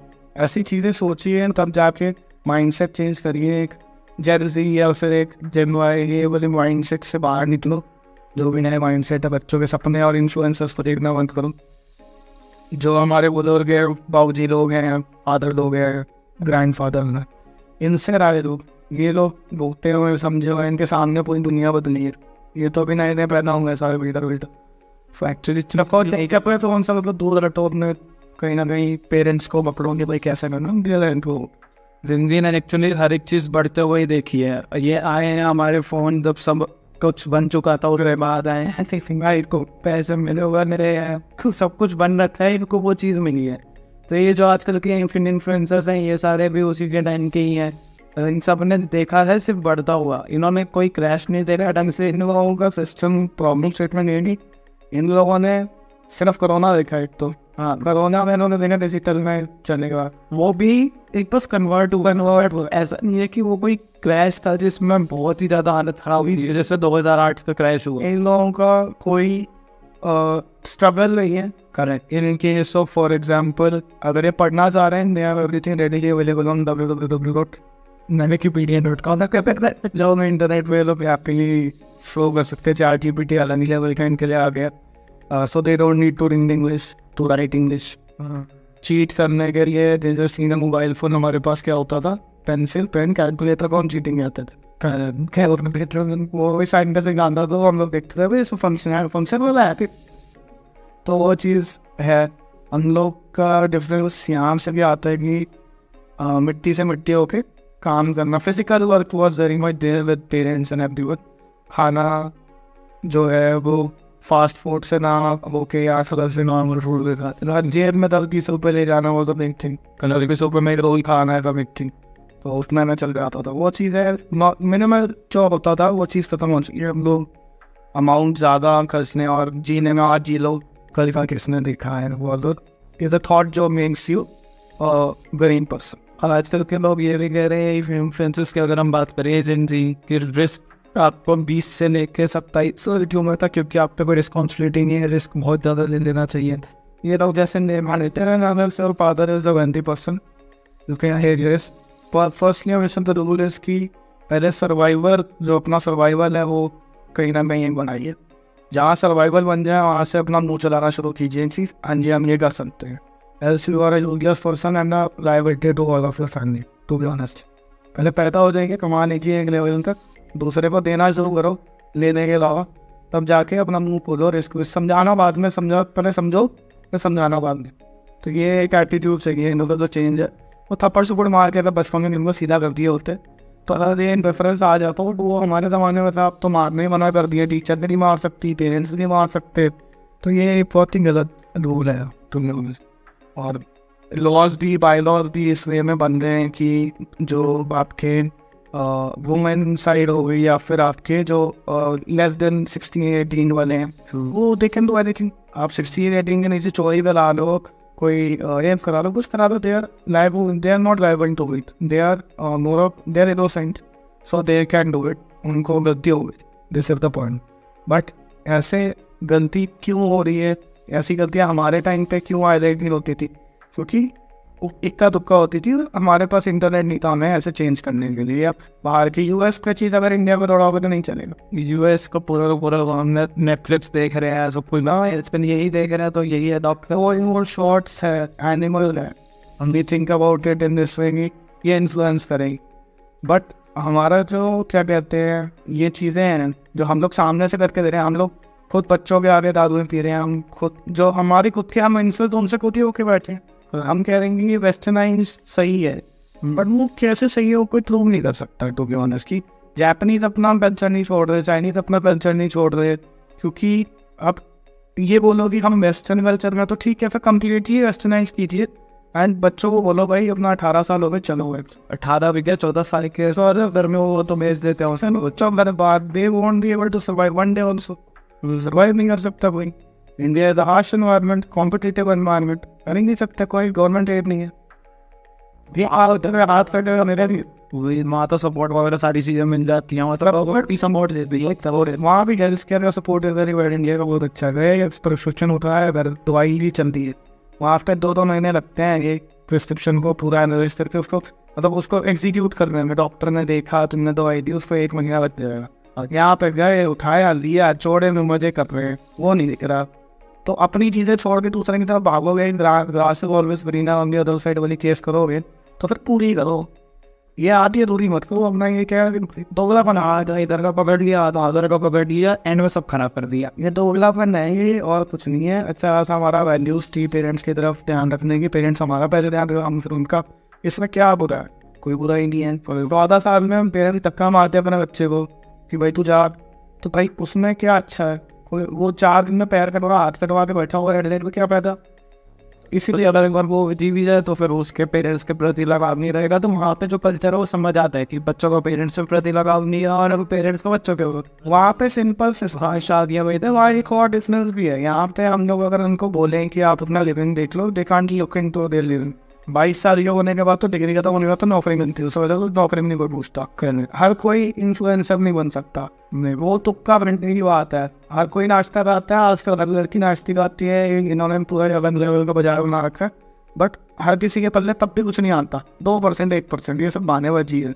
तो 1-2% से देख के सारे इन्फ्लुएंस होकर उसी 1-2% की तरफ भागेंगे तो बड़ी दिक्कत है। तो इधर इनकी लैंग्वेज में सिस्टम है ना, वो सिस्टम खराब है, वो सिस्टम नहीं चल सकता। तो हम लोगों को वापसी अपना कोर पकड़ना है, कोर जॉब्स पकड़नी है, कोर धंधे पकड़ने हैं। ग्रोथ नाचने के बाद कमर वोट खाने से तो आने से नहीं, कंट्री में भी और कंपनीज में भी कहीं नहीं। तो वो हमें अपना उस पर टिका रहना। हमारा जेंजी आज की डेट में एक चीज़ देख रही है, जितने भी इन्फ्लुएंसर्स हैं खासकर लड़कियाँ, वो 1-2 टुमके मटकाएंगे 4-4 करोड़ का घर ले लेती हैं 21-22 साल की उम्र में। तो उसको देख के तो कोई भी इन्फ्लुएंस होगा, क्योंकि पैसा आता हो किसी को बुरा नहीं लगता। देखो पैसा आता हो किसी को बुरा नहीं लगता, दैट्स करेक्ट। अभी इस पे हमारे को नेगेटिव कमेंट्स आएंगे क्लियरली कि भाई ये ऐसा कैसे हो सकता है, हम लोग एम्पावर्ड हैं। तो आप 4 को एम्पावर करने के न्यूज़ में 100 जो शायद कोई सुंदर एक फिजिकल वे में नहीं है, शायद किसी का मेंटल बहुत अच्छा था फिजिकल, उन लोगों को सबको चांस ही नहीं मिल रहा। फिर 4 करोड़ कमाने का एक ही तरीका है नहीं है। और क्या 4 करोड़ कमाने के लिए हम लोग इतना गिर जाएंगे कि हम अपने पेरेंट्स से बिना पूछे ये सब करेंगे? बिल्कुल गलत है। क्या इससे हमारे को एक इम्पैक्ट आएगा after 35 as a senior future? After 35 तुम्हारी जब शक्ल खराब हो जाएगी तुम्हें कौन पूछेगा? वो देखा है 4-5 करोड़ तो अभी जमा कर लोगे, वो तुम्हें मिलेंगे भी नहीं मिलेंगे वो जरूरी नहीं है। वो 1 बंदे 2-4 बंदे 2% 3% को मिले, वो 3% की क्लास मिली। बाकी जो 90 हैं वो तो धक्के खाते मिलेंगे आपको। उनमें से जो नौकरी करके सेफ साइड चल रहा है अलग बात है, या 10 चीज़ें कर रहा है, किसी के पेरेंट्स बहुत अच्छे हैं करते हैं, हाँ जो बंदे हैं हाँ बिल्कुल, तो उनका भी चल जाएगा। बट एक क्लास है जो ज़्यादा तो बड़ी क्लास है इंडिया में, middle class lower middle class, फिर वो सब बेचारे कैसे करेंगे ये सब को, कैसे करेंगे? इसके अगेंस्ट में अब लीगल इशू है वो सब भी रहेंगे। तो they have an expectation growth जो आफ्टर मैरिज भी मीट नहीं कर पाएंगे। लड़के बेचारे कैसे मीट करेंगे? इनके खर्चे भी मीट करो, वो सब है। So everything is there. ऐसी लड़की भी कैसे मीट करेंगी अगर वो लड़का नाचने गाने वाला निकला? तो ये सब चीज़ें हैं, हम पैशन के नाम पर कुछ भी करने लगते हो तो वो तो सेकेंडरी चीज़ हो सकती है, बट प्राइमरी उसे नहीं, प्राइमरी आप बना ही नहीं सकते। और ये आजकल जो लड़कियां इतना मैसे डांस कर लेती है, घर वालों को बिना बताए, पेरेंट्स को पता नहीं है, काफ़ी ज़्यादा कम कपड़ों में, तो इसके ऊपर क्या कहना है कि क्या ये हमारी सोसाइटी को इम्पैक्ट कर रहा है या नहीं? जो वो कर रही है करने दो। सोसाइटी को इम्पैक्ट तो मतलब काइंड ऑफ देखा जाए तो मेंटली इम्पैक्ट कर रहा है। मेंटली इम्पैक्ट मैं आपको बताता हूँ, सोशल मीडिया में होल मेंटली इम्पैक्ट जो है वो होती, इसमें मैं आपको सोशल मीडिया चलाना ही 1 घंटे से कम चाहिए तुम्हें पूरे दिन में। पहले तो अब 1 घंटे से ज़्यादा दे दो तो आप बहुत ही कम में आदमी हो मेरे हिसाब से। तो 1 घंटे से कम, आधे घंटे से कम आपको सोशल मीडिया दे, क्या आप गेन कर रहे हो? फिर न्यूज़ आप देखते नहीं हो, थमकती हुई लड़कियाँ हो गई, कोई अजीब से लड़के हो गए, कुछ makeup tutorials, what is this? इसका क्या वैल्यू है? तो आप 1 घंटा अपना क्या कहते हैं एंटरटेनमेंट में नेटफ्लिक्स में देखना पे कर रहे हो तो ठीक है, कोई बात नहीं, चलता है। बट उसमें इंडिक्शन प्रमोशन किया, मैं गया एक टूर पे for example, I will not show you what I face as an issue. For example, I went to Mumbai. वहाँ पे कितना मेरे को ट्रेन में प्रॉब्लम हुई, कितना मेरे को स्टेशन हुआ, कितने बेकार लोग मिले नहीं मिले, क्या हुआ, I don't tell you that, I will show you the good things. मैं उधर बैंड्रा पे था, सी विंग पे था, सॉरी, और या फिर मैं कौन सा किसी वाटर पार्क में था, वो सब चीज़ें मैं आपको दिखाऊंगा। किसी बहुत अच्छे IIT की चीज़ें दिखाऊंगा। I not show you the basic Lilavati and this basic colleges. तो I don't show you that this is what the social media. अच्छा दिखा दो, बुरा रह गया। अब जो दूसरा बंदा देखेगा वो कहेगा यार ये कहाँ पहुँच गया, मैं मार रह गया, वो नेगेटिव थॉट आती है यार। तो इसको उस वे में मैनेज कहने की बात है कि हम लोग नहीं उससे इफेक्ट होते हैं, तो उसको हम लोग कम करना पड़ेगा ये चीज़ को, और हम लोग उसको मेल्स तक ही सीमित करना पड़ेगा। Then we can stay at least happy, this is the thing. And कभी उन्हें हो जाएगी कि वगैरह होने का जो मेन इम्पैक्ट है वो सोशल मीडिया है, ये हम कह सकते हैं 100%। सोशल मीडिया और not there, every kid was by default you know normalized कि हम लोग को ये, हम लोग ऐसे, हम लोग लड़के हैं, हमें ये करना है, ये हम लोग लड़के हैं, हमें ये है। पूरा बचपन में क्या होता हो, लड़कियों में रोल सेट आता था, लड़कों में हॉट आती थी, हाँ बहुत ही बेस्ट। और उनको कोई इंटरेस्ट नहीं था हॉट व्हील्स, लोगों को इंटरेस्ट की था पाकिस्तान या मानने में। बहुत ही सिंपल सा डेफिनेशन था, बाइनरी था। अभी जब हम लोग उसमें 10 चीज़ें बना रहे हैं, कोई मॉन्टेरो है, कोई और है, they are making other types of reels, तो उसमें they are very small factor on that very whole population, वो एक सबसेट है। बट वो सबसेट को देख के जो एक बड़ा amount of people are getting influence, वो हमें प्रॉब्लम क्रिएट कर रहा है। इसलिए आज हमारे पास LGBTQA पता नहीं क्या क्या plus plus plus minus 573 sentence है। अरे I identify as a PM of my own country है, तो करके मैं कुछ भी बनाता हूँ। तो क्या अगर ऐसा कुछ है तो फिर ठीक है ना, स्पोर्ट्स भी नॉर्मलाइज था, तो लड़के को एक स्पोर्ट्स में भेज दो। सो देखते हैं, मतलब ऐसा हुआ भी था कोई लड़के ने ऐसी, क्योंकि रिस्ट्रिक्शन ऐसी थी कि आप जो भी क्लासीफाई करते हो, आप करो लड़का एक ड्रेस में या जो भी हो उनका शॉर्ट्स वगैरह रहता है, लड़के में वो वाला पहन के आइडेंटिफाई एज अ वुमेन, सारी नेशन जीत लिया। अब फिर वो जो करना है, तो ये भी transgender are facing so much issue. उनका विचारों में जो जेनुअन लोग transgender they are facing issue, वो कह रहे हैं कि हम लोग कहा रहे हैं, हम लोग पहले एटलीस्ट सेफ तो थे अपने सिस्टम में। अभी उनका सिस्टम भी विचारों में हिला दिया है। अब जो एक आइडेंटिफाई वुमेन करके कुछ भी निकल देता है, रिसेस मेरे को वुमेन्स बहुत वॉशरूम यूज़ करना है कि आप अपनी वाइफ या बहन को भेज, क्योंकि वुमेन्स वहाँ जाकर जेंट्स घूम रहे हैं, फिर या फिर आप जेंट्स में वही वुमेनदारी वॉट इज दिस, तो वो सेफ है या हम सेफ है, क्या करें। तो ये ट्रांसजेंडर बेचारा, उनको वो परेशान है कि हम लोग एटलीस्ट पहले कुछ यूज़ तो कर पा रहे थे, अब तो हमें हमारा डिफिनीशन ही हटाओ, हमारे पे कौन कौन आ गया हमें भी नहीं पता, हम भी सेफ नहीं, हमें भी तरीका नहीं है। एवरीवन इज प्रॉब्लम ना। तो एक बात बताओ, जेनजी आजकल जैसे रिस्क बहुत ज़्यादा लेने को रेडी हो गई है, रिस्क बहुत ज़्यादा ले रही है, आप क्या सजेस्ट करो? सर रिस्क पे ऐसे तन पे है नहीं, कौन सा रिस्क ले रही है?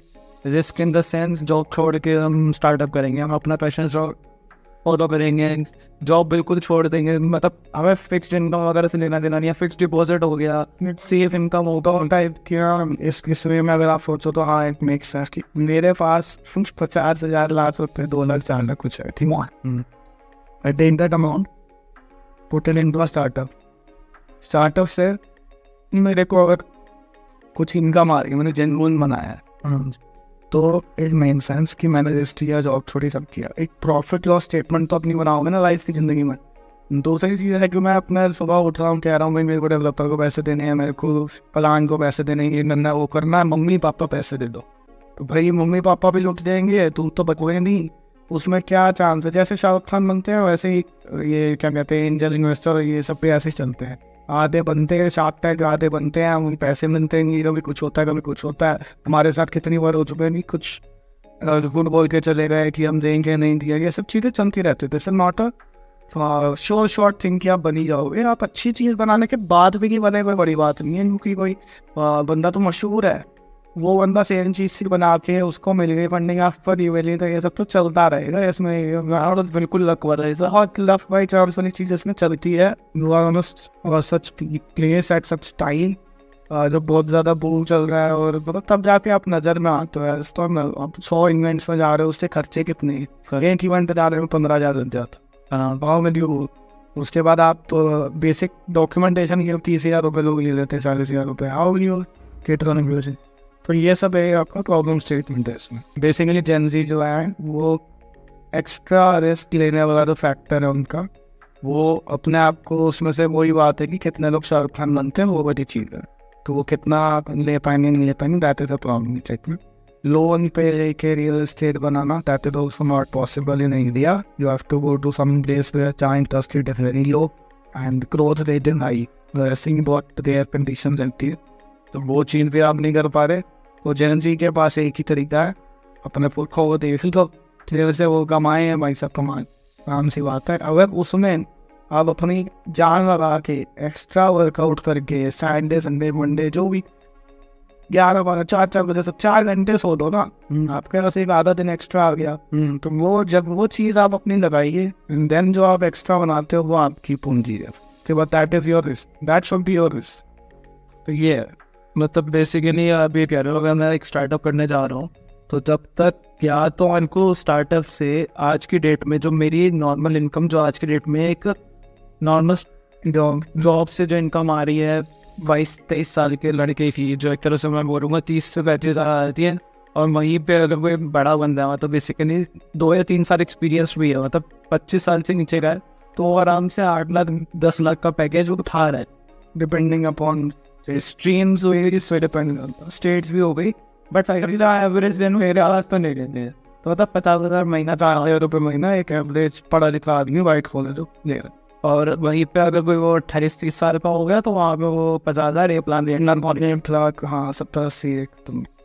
तो बेसिकली अगर आप अपने बिजनेस आप इस एज के ग्रुप में हो, तो जैसे मैंने डिफाइन करा, तो आप इसमें अगर ग्रुप में हो और आप उतना अपने बिजनेस से जब तक अर्न नहीं करने दो तब तक छोड़ने का कोई फ़ायदा नहीं है। पूरा 100% रिस्क लेने का कोई फ़ायदा नहीं है। यहाँ पे डिफरेंस ये भी आता है कि एक बार आपने जॉब छोड़ दी तो ज़रूरी नहीं है आप 1 साल के लिए गायब रहे। तो जॉब वाले पूछते भी हैं कि आप पे ये गैप क्यों था, क्या था, एंड दे डोंट लाइक कि आपने खुद का स्टार्टअप करा था। अगर आप किसी स्टार्टअप में जॉब करने, मेरा तो यही कह रहे हैं कि जॉब इज़ ज़रूरी। जब तक पहले 5, 6 साल, 8 साल, 10 साल सीख नहीं लेते कि चलती कैसे दुनिया, तब तक आप किस बेस पे स्टार्टअप बना रहे हो, वो भी बहुत बड़ी बात है। मैं कह रहा हूँ शाहरुख खान वाली बात हो जाएगी, तो तुक्के यूनिवर्सिटी लौट के चला गया और बन गया, तो वो वाली चीज़ है। तो पहले जब आप 10 साल अपना सीखो, उसको जेन्युइनली दो अपने घंटे, समझो दुनिया कैसे चलती है, उसके जो वो पैसे दे रहा है उसको जस्टिफाई करो। उस इंसान को धोखा मत दो जिसने पहले तुम्हें एटलीस्ट जॉब दी है, तुम्हें इंसान तो बना दिया। उसको पहले जेन्युइनली केस करो, उसको केटर करो। जब वो अगर तुम उसको पूरी तरह केटर करवा रहे हो, उसके बाद एक अमाउंट निकाल पा रहे हो आवर्स, वो सब वो आप झोंको अपने लिए अलग से। आपको जहाँ नेटफ्लिक्स देखना था, पार्टी करनी थी, चिल करना हो, वहाँ करो अपना स्टार्टअप या करो क्या बिजनेस, जो मर्जी करना करो, उसके लिए वो कोई मना थोड़ी करेगा आदमी। तो वो टोटल आवर्स बढ़ाओ, करो, टेंथ लाओ, वीकेंड्स पे खेलो, करो, जो उससे निकलेगा ब्रेड बटर बनाओ। जिस दिन वो ब्रेड बटर बन गया वो दिन से सिंपल बात है। पेरेंट्स की भी सुन लो। इसी वजह से पेरेंट्स जो कह रहे हैं कि पहले जॉब कर लेनी चाहिए और उसके बाद इस पे आना चाहिए, 100% रिस्क लेने का।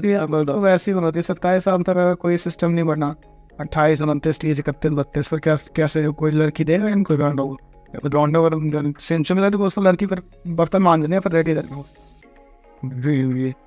ऐसे तो यार देखा जाए तो बन के तरीके से फिर बर्तन मारना, और ये लड़कियों के पास ज़्यादा रिस्क टेकिंग पावर है इस टाइम पे। अगर देखा जाए होते हैं रिस्क टेकिंग पावर, करेक्ट। तो गर्ल्स एम्पावर हो सब, बॉय सबसे टॉप पे था ना your risk taking power in baker, क्योंकि दो उनका स्टाइल कम है। इनकी 25, 24, 26 मान देते हैं हमें इनकी शादी हो जाए। हाँ, तो वो उनके स्टाइल लिमिट कम है, बट हाँ उनका रिस्ट्रिक्शन, उनको वो चीज़ नहीं है कि उन मतलब एक लेवल तक जाना है, बहुत हाई लेवल पे फिर कुछ होगा। वो एक रिक्वायरमेंट्स कम है आज की रेट के हिसाब से। पहले हमारे मदर वगैरह के टाइम पे अलग रिक्वायरमेंट्स थी, उनको केटर करना और वो सब चीज़ें उनके लिए अलग टास्क होता था। वो इससे मतलब 27 साल की उम्र तक उनको सारी चीज़ें सीखने होंगी। यार जॉब आज की डेट में you have to go to job and everything. अभी नोज की अभी अनसीखी आई नहीं सीखेगी and stuff. So it's similar कि आपके पास 22 मतलब 18 से लेके 22, 24, 25 जहाँ में वहाँ तक का आपके पास टाइम है। And I don't suggest कि 30 तक no one gets in because basic biological job में भगवान ने जैसे बनाया है, सो वो भी नहीं करना चाहिए। उस हिसाब से they have a more time period but larger risk taking appetite without any losses. Guys have a longer time period। शादी के बाद भी करें, what is the big deal? And शादी के बाद लड़कियाँ भी कर सकती हैं, what is the big deal? But शादी के बाद एक हेड से लेकर लोगों के पास थोड़ा तो बाया है, 27, 28 तक इनके पास चाहिए। मैंने चलो भाई निपटा लेते हैं, बस इतना इन 2 साल एक्स्ट्रा, उतनी रिस्ट्रिक्शन और उतना कमाना नहीं छोड़ सकते। अब ये सब चीज़ें ट्रेड ऑफ। तो अगर जनजी को अगर आपको ये बोलना हो कि मतलब एक फाइनेंशियल नॉलेज देनी होगी, हम वो पैसा अगर उन्होंने कमाए हैं, जॉब से कमा रहे हैं, तो उनको कहाँ लगाने चाहिए? मतलब क्या अपने नॉलेज की आप कहाँ पर किस फील्ड में आपकी एक्सपर्टीज है। मैंने तो नहीं वो तो ठीक है, बट एक परसेंटेज अगर हम डिफाइन कर सके जेनजी के लिए कि आप अपने 20% मतलब एक स्टेबल फाइनेंशियल स्टेटमेंट क्या हो सकती है कि 20% हमने पीपीएफ में दिया, 20% हमने एफडी में दिया, बाकी 30% अपने स्टॉक्स में लगाया, रिस्क की मैनेजमेंट का जो जॉब वॉब कर रहा है और बेसिक बिजनेस है, तो इतना ऑन नहीं होता कि सीधा सीधा जगह ले सके। या फिर आज की डेट में देखा जाए तो जेनजी फिन इन्फ्लुएंसर्स की वजह से मतलब हम क्या करते थे हमारे टाइम पे, हमसे पहले वाले के टाइम पे क्या होता था, सैलरी आती थी तो घर पे दी जाती थी, कम से कम 5 से 6 साल तक घर पे ही रहती थी, घर बनता था, ये चीज़ें होती थी। स्टॉक मार्केट या इन्वेस्टमेंट मैं कहूँगा एफडी वाली पॉइंट भी कम से कम 5 से 6 साल की जॉब करने के बाद आता, तो उससे पहले नहीं आता था। Investment was a later opportunity later का होती है की अपॉर्चुनिटी करें, शादी से पहले वो पॉइंट नहीं था। लेकिन आज की डेट में फिन इन्फ्लुएंसर वगैरह को देखो तो उसके बेस पे जो आजकल के बच्चे हैं वो फर्स्ट डे से फर्स्ट सैलरी आते ही स्टॉक मार्केट में इन्वेस्ट करना शुरू कर देते। क्योंकि घर पे कुछ देना नहीं है, घर ऑलरेडी थोड़ा बहुत सेटअप है। जो मैक्सिमम जनता है हमारी जो जॉब कर रही है, इग्नोर करते हैं, अच्छा मान लेते हैं ना इसको अच्छा मान लेते हैं कि चलो भाई शुरू से पहले तो इनसे नॉलेज आ गई है, कोई कहीं इन्वेस्ट करना है, इन्फ्लेशन बहुत है दुनिया में, बुरा हाल है जी, हम तो रुकते पड़े हैं, हम लोग ये मान के चल देते हैं कि ठीक है भाई इन्वेस्ट करना है। और इन्वेस्टमेंट का सबसे रिस्की एरिया ढूंढते हैं तो जल्दी अभी होना है भाई स्टॉक मार्केट। स्टॉक मार्केट हो भाई तो जल्दी अभी होना है, रिस्क भी ना हो तो वो तो केस हो नहीं सकता। अब जब रिस्क है तो कैसा रिस्क है, वो आपकी नॉलेज का रिस्क है, आपके एक्सपीरियंस का रिस्क है पहले तो जब तक आपको यही पता करना क्या है तो आपको या तो फिर गाइडेंस चाहिए किसी ऐसे बंदे की जो ऑलरेडी ये कर रहा है, आपको साथ में बैठा के जेन्युइन गाइडेंस देना विदाउट एनी थिंकिंग कि ये मेरे से आगे बढ़ेगा नहीं बढ़ेगा क्या है, और क्या कहते हैं इसको मेरे को सिखाना है, मैं या तुम उसको पैसे दे रहे हो चलो तब सिखा देगा, कुछ ना कुछ सिस्टम रख के तब बरस में जो सिखाने वाला वो भी जेन्युइन होना चाहिए। वो खुद भी तो आ रहे हैं, खुद भी तो आए, हाँ उसमें ऐसा रहा हो कि वो ऑनलाइन बैठ में नहीं बंदी कौन अमीज के कमा रहा है और स्टॉक मार्केट से लॉस करके कमाने वाले 5% है, अब वो 5% में से पहले धोने के 5 भी नहीं है 2 है, 5 चीज आज का रिकॉर्ड एक तो दो ही है, बाकी तो हम 2 से आ रहे चरती मार्केट के हिसाब से 5 मान रहता है। ट्रेडिंग वाले 2 ही है, हाँ ट्रेडिंग वाला तो वो भी नहीं, ट्रेडिंग वाले 1 या 2% ही है वो। 5% आप मान लो अगर एक बार को तो 95% जो है वो फेल, मतलब उनका पैसा 5% पे जा रहा है, यही तो है स्टॉक करेंगे।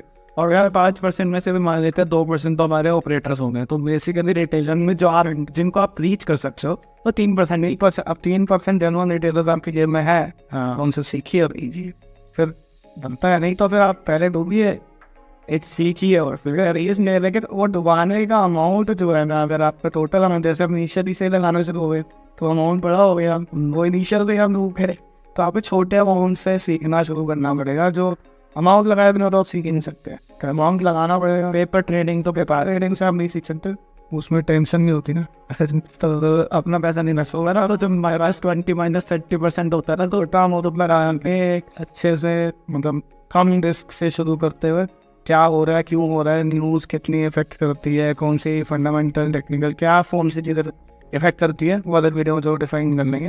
बट वो चीज़ें हम लोगों को जब तक नहीं होता तब तक मेरे बारे को अगर मैं कहूँ कि मेरे को नॉलेज भी पूरी आती है, आज तक बच्चों को हर चीज़ ऐसी ही लगती है कि उन्हें सब पता है, अगर वो मान लेते हैं, तो अगर मान लो उन्हें पूरी नॉलेज है और उसके बाद वो इन्वेस्ट करते हैं तो उन्हें क्या परसेंटेज रखना चाहिए, मतलब बेसिकली क्या उन्हें 100% पूरे स्टॉक मार्केट का ही करना चाहिए?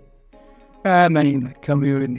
और देखो जितना गवर्नमेंट हमारा अलाउ करती है फॉर ATC करके टैक्स उतना तो हमें एस्टिमेट आने चाहिए, वो उतना जब बनाने लग जाओगे तो अपने आप थोड़ा सा समझ आ जाएगी क्या करना नहीं करना। बट एनीवेज वो उतना अमाउंट तो उधर ही जाना है, उसके ऊपर सी में चलो 1.5 लाख जा तो PPF 30% करीब 30% 40% करीब तो सेफ, बल्कि मैं कहूँ 50% तो सेफ में रखो।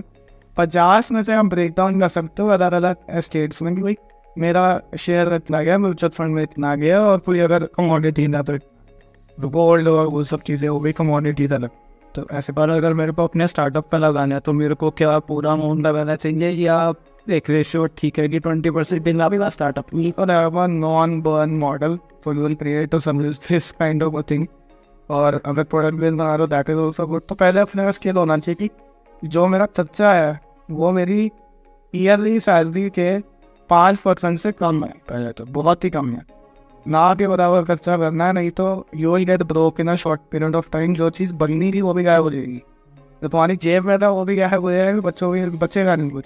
गलती से रिसेशन में कोई दिक्कत है या फिर जॉब तो आपका सिक्योरिटी नहीं रहती, फिर आप फिर से बेस हो जाओगे किसी और पे या फिर लोन, तो वो एक बहुत बड़ी मुसीबत है। उसको लेने से अच्छा बी सेफ, इंडिया आई, यहाँ पे कोई बचा नहीं आएगा आपको, जैसे आप करोड़ पे मिलोगे उसके बाद सीधा।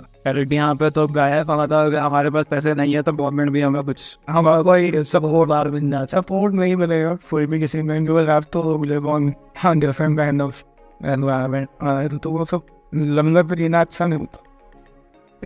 सही बात है, तो फायर सब नाना मूवी में अच्छा लगता है, रियल लाइफ और रियल लाइफ में डिफरेंस करना सीखो तो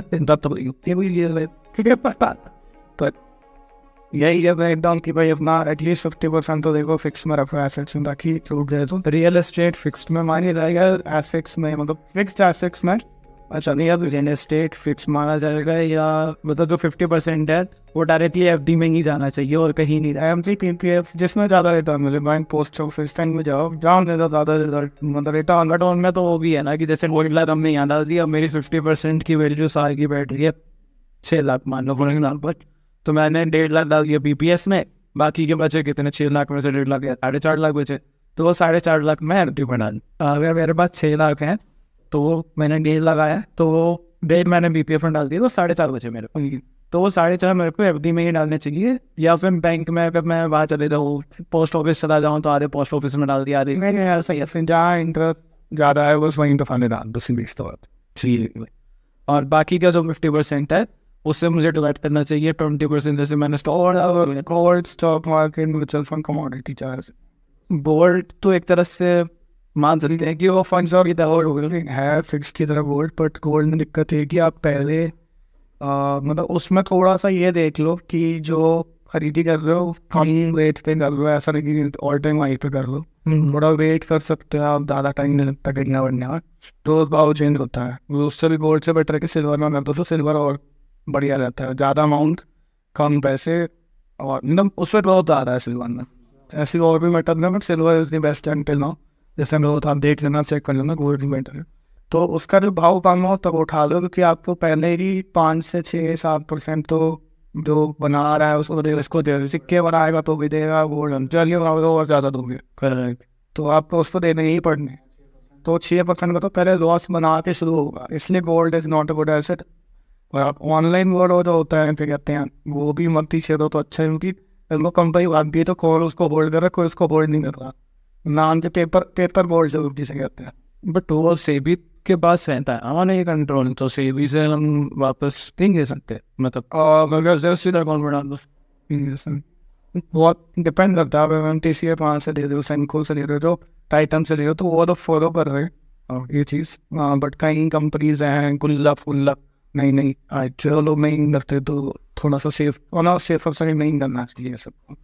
वह है एक तरह से ये भी शौक की तरह की, पर हाँ इसको देख तो ऐसे ही रहेगी ऑनलाइन माई देखते हैं, पर वो थोड़ा दिक्कत ये है कि आपको एक अमाउंट ऑफ क्वांटिटी लेनी पड़ती है बिफोर यू विड्रॉ इट। सो आपको उसमें फिक्स फिर पढ़ना, मतलब माइंड से चेंज नहीं कर सकते, गेट स्टक टू इट कि इतना तो करें। एटलीस्ट 15-20 हज़ार 30 हज़ार लेके आओ पहले, फिर वो निकालो तब निकलेगा। तो ऐसी चीज़ है, टेस्टिंग नहीं कर सकते आप उसमें कोई। ये शुरुआत उसना थोड़ा सा अच्छा, तो कोई कर रहा है तो उससे सलाह ले सकते हैं, दैट इज बेटर। हाँ ठीक है।